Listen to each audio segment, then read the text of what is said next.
যুক্তরাষ্ট্র জুড়ে কয়েক সপ্তাহ ধরে বেশ কিছু বিশ্ববিদ্যালয়ে টানা আন্দোলন চলছে। মিশিগান বিশ্ববিদ্যালয়ের সমাপনী অনুষ্ঠানস্থলে বিক্ষোভ করেন ফিলিস্তিনপন্থী শিক্ষার্থীরা।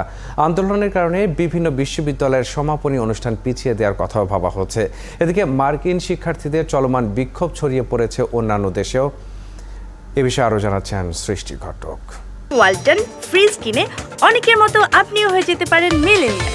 সেরা পণ্যের সেরা অফার।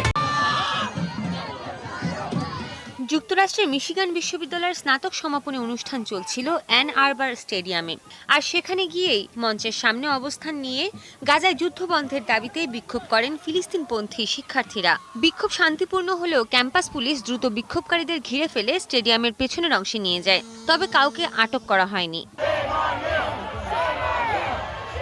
অন্যদিকে চার্লসভ্যালে ভার্জিনিয়া বিশ্ববিদ্যালয় ক্যাম্পাসে উত্তেজনা ছড়িয়েছে। পুলিশের সাথে সংঘর্ষ হয়েছে বিক্ষোভকারীদের। এ সময় শিক্ষার্থীদের লাঠিচার্জও করা হয়।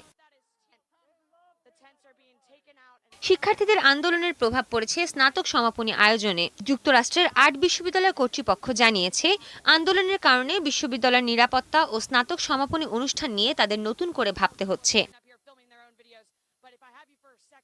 এদিকে যুক্তরাষ্ট্রের বিশ্ববিদ্যালয়গুলোতে শুরু হওয়া বিক্ষোভ ছড়িয়ে পড়েছে বিশ্বব্যাপী। কিউবার রাজধানী হাভানার বিশ্ববিদ্যালয়ে ফিলিস্তিনিদের সমর্থন ও মার্কিন শিক্ষার্থী ও শিক্ষকদের ওপর পুলিশি হামলার প্রতিবাদে ব্যাপক বিক্ষোভ হয়েছে।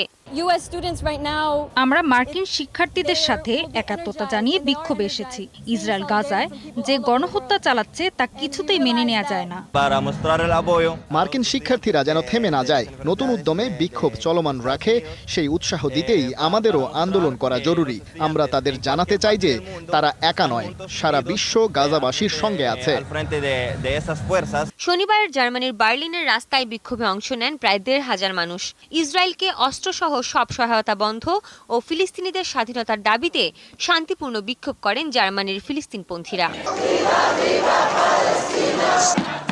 সৃষ্টি ঘটক, ৭১।